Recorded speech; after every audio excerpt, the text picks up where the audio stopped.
अस्सलाम वालेकुम नाजरीन, आप देख रहे हैं न्यू बीबीसी न्यूज HD और मैं हूं आपकी मेजबान सना चौधरी। शामिल करते हैं आज की अहम खबर शामिल करते हैं जिला सांगड़ से। हमारे न्यू बीबीसी न्यूज के डिस्ट्रिक्ट रिपोर्टर मोहम्मद रियाज मरी की रिपोर्ट के मुताबिक कि हम वाकई ही एक बाशऊर कौम हैं। अक्सर ये दावा किया जाता है कि हम एक महज़िब और बाशऊर कौम हैं, मगर ज़मीनी हक़ाइक़ बाज़ औक़ात इस दावे को मजाक बना देते हैं। सोशल मीडिया पर वायरल होने वाली एक वीडियो में देखा जा सकता है कि एक शख्स न सिर्फ HBL बैंक के ATM बूथ के अंदर बैठा है, बल्कि वहाँ पेशाब करता हुआ भी दिखाई देता है।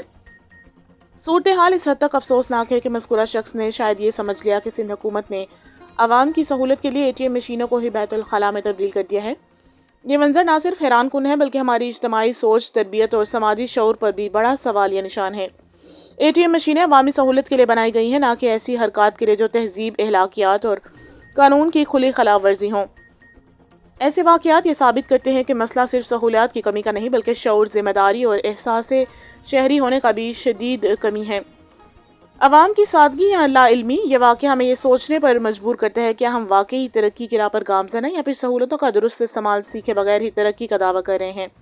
अवाम की सादगी बाज़ औक़ात लाइल्मी में बदल जाती है, और लाइल्मी जब गैर जिम्मेदारी का रूप धार ले तो ऐसे ही शर्मनाक मनाजिर जन्म लेते हैं। कौमें सिर्फ इमारतों और मशीनों से नहीं, बल्कि शऊर, अखलाक और नज़्म व ज़ब्त से मुहज़्ज़ब बनती हैं, और इस पहलू पर हमें अभी भी बहुत काम करना होगा।